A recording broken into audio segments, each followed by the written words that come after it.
እንደምን አላችሁ? እኔ አለው እግዚአብሔር ይመስገን ደህና ነኝ። ዛሬም በጠቃሚና በአዲስ ፕሮግራም በድጋሜ ተገናኝተናል።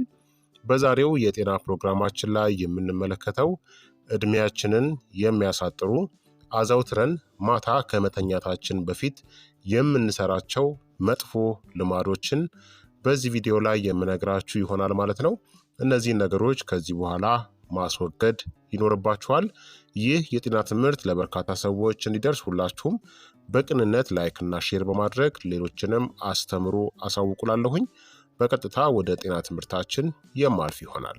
የጤናችንን ሁኔታ በማበላሸት ሰውነታችንን በማዳከም ወይም ደግሞ ለከባድ በሽታዎች ተጋላጭነትን በመጨመር እድሜያችንን የሚያሳጥሩ ማታ ከመተኛት በፊት የምናደርጋቸው መጥፎ ልማዶች አሉ። እነዚህም አንደኛ አዘውትሮ ማምሸት ነው። ስር የሰደደ የእንቅልፍ እጥረት ማለት ነው። ጎጂ የሆነበት ምክንያት ሰውነታችን በእንቅልፍ ወቅት ሴሎችን ይጠግናል፣ ሆርሞኖችን ያስተካክላልና የበሽታ መከላከል አቅምንም ያጠናክራል። በመደበኛነት ከ6 እስከ 7 ሰዓታት በታች መተኛት ለልብ ህመም፣ ለስኳር በሽታ፣ ለውፍረት፣ ለደከመ የበሽታ መከላከል አቅም አልፎ ተርፎም ለቀነሰ የህይወት ዘመን ተጋላጭነትን ይጨምራል። የረጅም ጊዜ ውጤቶቹ ወይም ደግሞ ጉዳቱ ደግሞ ደካማ የማስታወስ ችሎታ፣ የእድሜ መግፋት መፋጠን፣ የጭንቀት ሆርሞን ኮርቲሶል መጠን መጨመርናም ያለ ጊዜውም ለሞት የመጋለጥ እድልንም ይጨምራል። ሁለተኛ ከመተኛታችሁ በፊት ስልክ፣ ቲቪ ወይም ደግሞ ላፕቶፕ ያሉ ስክሪኖችን መጠቀም ነው።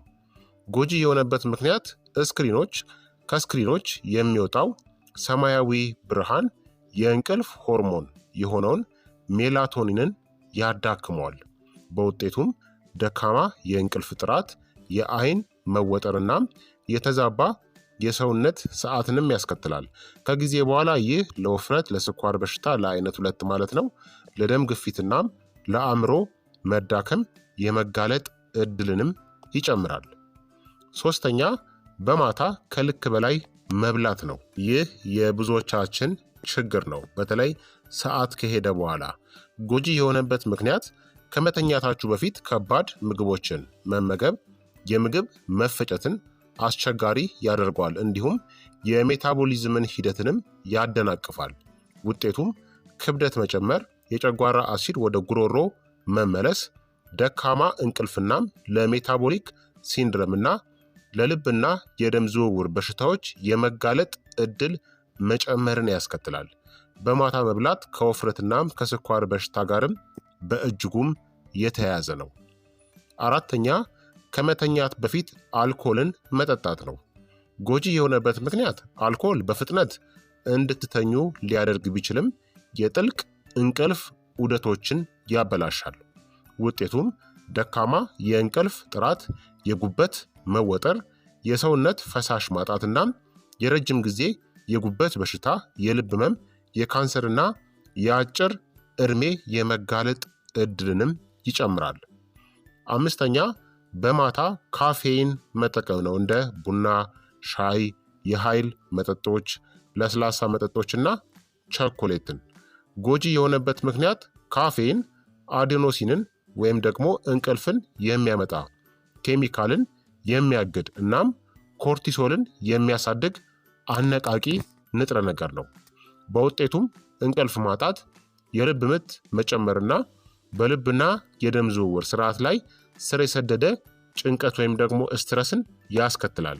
ከጊዜ በኋላ ይህ ለልብ ችግሮች፣ ለጭንቀትና ለዝቅተኛ የህይወት ዘመን አስተዋጽኦን ያደርጋል። ስድስተኛ ከመተኛት በፊት ማጨስ ነው። ጎጂ የሆነበት ምክንያት ኒኮቲን እንቅልፍን የሚያስቸግር አነቃቂ ንጥረ ነገር ነው። ከዚህም በተጨማሪ በሌሊት ማጨስ ለጎጂ ንጥረ ነገሮች ተጋላጭነትንም ይጨምራል።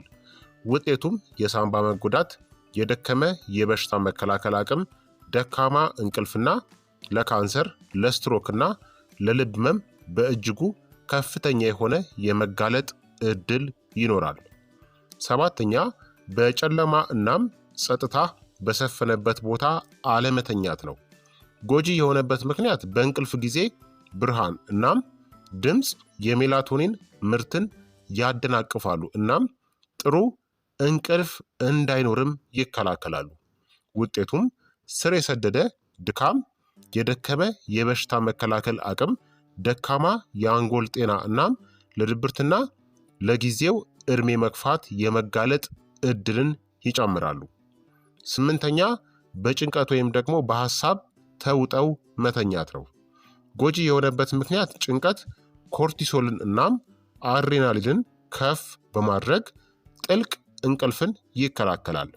ውጤቱም ደካማ እረፍት፣ ከፍተኛ የደም ግፊት፣ የሆርሞን መዛባትና የልብ ድካም፣ ድብርትና ለአጭር ዕድሜም የመጋለጥ እድልን ይጨምራል። 9ኛ ደግሞ መደበኛ ያልሆነ የእንቅልፍ ሰዓት ካላችሁ ነው። ይህ ደግሞ ጎጂ የሆነበት ምክንያት በተለያዩ ሰዓቶች መተኛትናም መነሳት የሰውነት መደበኛ እንቅስቃሴ ሰዓትን ያምታተዋል። ውጤቱም የሜታቦሊዝም ችግሮች፣ ደካማ የበሽታ መከላከል አቅምና የስሜት መለዋወጥ እንዲሁም ለስትሮክና ለውፍረት የመጋለጥ እድልንም ሊጨምር ይችላል። 10ኛ ከመተኛታችሁ በፊት በቂ ውሃን አለመጠጣት ነው፣ ወይም ደግሞ ከልክ በላይ መጠጣት። በጣም ትንሽ ውሃ መጠጣት በሌሊት የሰውነት ፈሳሽ እንዲያጣ ያደርጋል፣ ደም እንዲወፍር ያደርጋል። ይህም ለስትሮክና ለልብ ድካም የመጋለጥ እድልን ይጨምራል። በጣም ብዙ የምትጠጡ ከሆነ ደግሞ በተደጋጋሚ ወደ መጸዳጃ ቤት መሄድ ስለሚያስፈልግ እንቅልፍን ያቆራርጠዋል። ይህም ወደ ስር የሰደደ ድካምና ለከባድ በሽታዎች የመጋለጥ እድልን ይጨምራል። ስለዚህ ማታ በልኩ ጠጥታችሁ መተኛት ያስፈልጋል። 11ኛ ደግሞ አዘውትራችሁ ከእኩለ ሌሊት በኋላ መተኛት ነው። በተለይ አሁን ላይ ሶሻል ሚዲያ ስላለ ይህ የብዙ ሰዎች ችግር እየሆነ መጥቷል። ጎጂ የሆነበት ምክንያት የሰውነት የመጠገን ስርዓቶች ከምሽቱ 4 ሰዓት እስከ 8 ሰዓት ድረስ በተሻለ ሁኔታ ይሰራሉ። ይህንን ሰዓት ማጣት ተፈጥሯዊ የመፈወስ ሂደትን ይቀንሳል። ውጤቱም ያለ ጊዜው ዕድሜ መግፋት፣ የሆርሞን መዛባት፣ የደከመ የበሽታ መከላከል አቅምናም ስር ለሰደዱ በሽታዎች የመጋለጥ እድልን ይጨምራል። 12ኛ ትክክለኛ ባልሆነ አኳኋን መተኛት ነው። በተለይም በሆድ መተኛት ጎጂ የሆነበት ምክንያት በሆድ መተኛት ጀርባችሁን፣ አንገታችሁንና ውስጣዊ አካላትን ያደክማል። በውጤቱም የመተንፈስ ችግሮች፣ የጨጓራ አሲድ ወደ ጉሮሮ መመለስ፣ የጀርባ አጥንት ችግሮችና ከጊዜ በኋላ ደካማ የደም ዝውውርን ያስከትላል ማለት ነው። በአጠቃላይ የማታ መጥፎ ልማዶች የህይወት ዘመናችሁን፣ የአንጎል ጤናን፣ የልብ ጤናን እናም የበሽታ መከላከል አቅምን በእጅጉ ይነካሉ። ጥሩ እንቅልፍን ቅድሚያ መስጠት፣ አነቃቂ እናም ጎጂ ንጥረ ነገሮችን ማስወገድ እንዲሁም መደበኛ ልማድን መጠበቅ በህይወታችሁ ላይ ዓመታትን ይጨምራል ማለት ነው። ስለዚህ ምንጊዜም ቢሆን እነዚህ ሁላችንም ብዙዎቻችን የምናደርጋቸው መጥፎ ልምዶች ናቸውና እነዚህ ልምዶች በጊዜ ሂደት እድሜያችንን የሚያሳጥሩ መሆናቸውን ማወቅ ወይም ደግሞ መገንዘብ ያስፈልጋል። ስለዚህ እነዚህን ልምዶችን ካሁኑ እየቀነሳችሁ ወይም ደግሞ ቀስ በቀስ ማስወገድ ያስፈልጋል ማለት ነው። ስለዚህ ክቡራትና ክቡራን ተመልካቾቼ የዛሬው የጤና ትምህርት እንግዲህ ይህንን ይመስል ነበረ። እንደተማራችሁበት ተስፋ አደርጋለሁኝ። ሀሳብ አስተያየታችሁም አይለየኝ እላለሁ። ይህ የጤና ትምህርት ለበርካታ ሰዎች እንዲደርስ ሁላችሁም በቅንነት ላይክ እና ሼር በማድረግ ሌሎችንም አስተምሩ፣ አሳውቁላለሁኝ።